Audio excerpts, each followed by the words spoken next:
Hey guys, so today I want to demonstrate just how easy it is to dual boot your system. And in this way, it'll be kind of like how to dual boot it. I'll show you guys how to go through it all. And this is going to be based off of any Windows system that's already pre-installed to your computer. I know many of my friends do ask just how easy it is to dual boot, manage it, and do all sorts of fun jazz. So for this example, we are currently using a Windows Server install that is on our system. We can probably eject this. We don't need this. As well as this. Both those can go in. But we have one hard drive here at 48 gigs. This represents a virtual hard drive that's been put into the system, and this is where our Windows install currently is at. What we're going to do is we're going to add a new one, hard disk, and just for this demonstration, we'll keep it at 32 gigs, but this will be like we plugged in a new 32 gig drive. This can be any size you want. Looking at it as like a physical machine, this can be like your laptop. You have two NVMe slots. One NVMe slot maybe only 512 gigs, and that's Windows. Another NVMe slot maybe 1 TB, and this will be your future Linux install. Now, since we have Windows already up and running, we are going to do a shutdown. And this will be like plugging in the install disk for the system. You don't have to shut it down, but because we need to make changes to the hardware, see here, we'll revert this one, edit, and we'll give it Linux Mint, for example. So once again, Linux Mint install disk in the system. This disk is Windows, and this disk will be our future Linux system. Now, if we start it back up, we're going to press the boot menu key, which in this case is S, if you saw at the bottom right. Some Dell systems, it may be F12. I believe HP is either Enter or Delete. It'll depend on your system. And sometimes it can even be F2 as well, and then we just boot in from a special menu. Like, for example, I have an Asus Strix X370F motherboard. If I hit the Delete or F2 button, that'll take me to the BIOS menu, and from the BIOS menu, there's a boot menu in there. And then we will boot from CD, DVD. We'll press 3 on that. And then start Linux Mint. Give it one moment here to start its thing. Now that our Linux Mint ISO is booted up, we're going to go ahead and click that Install Linux Mint button. There it goes.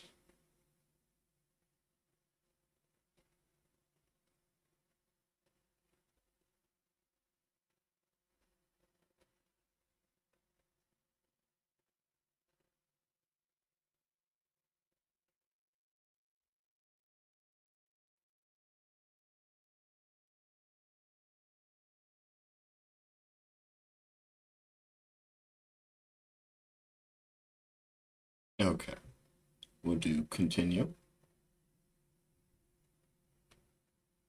English key map.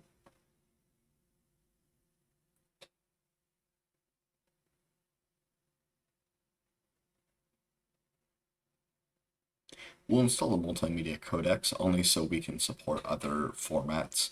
I believe Linux Mint by default supports a handful, but you may have issues doing, I believe it's MP4, Matryoshka video, things like that. So we'll just go ahead and install all of them and get them out of the way.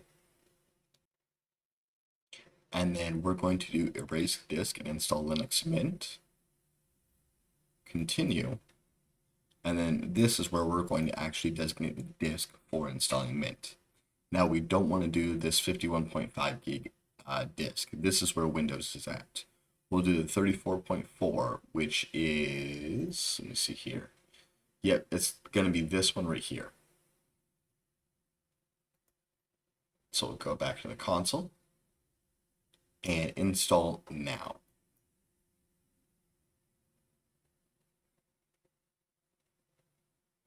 And yep, continue. We'll put this as our Los Angeles install or not location, time zone.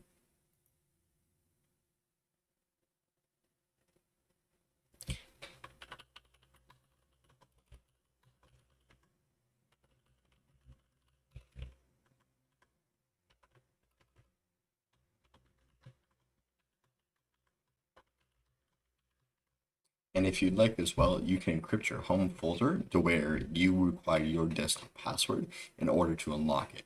Without your desktop password, without you being signed in, your home folder contents will not be viewable or readable, modifiable, anything of the sorts. Go ahead and hit continue.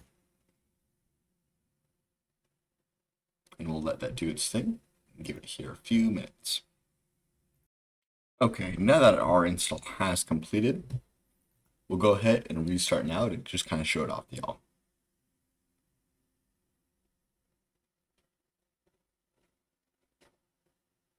And just to note, we are not 100% finished just yet.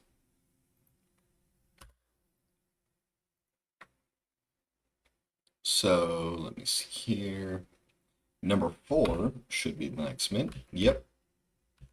And we also have the Windows recovery environment, which I believe...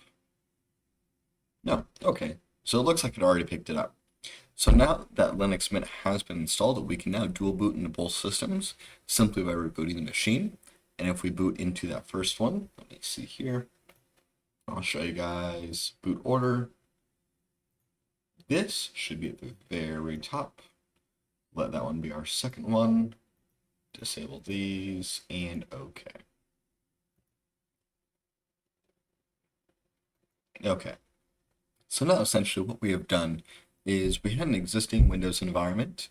We installed Linux Mint to a secondary drive, and upon install of Linux Mint, it did detect that we did have Windows on another disk, and as a result updated Grub, where when we boot into Grub, the bootloader for Linux, it now gives us 2 different options to choose from. We can either A, boot into Linux Mint, or B, boot into Windows.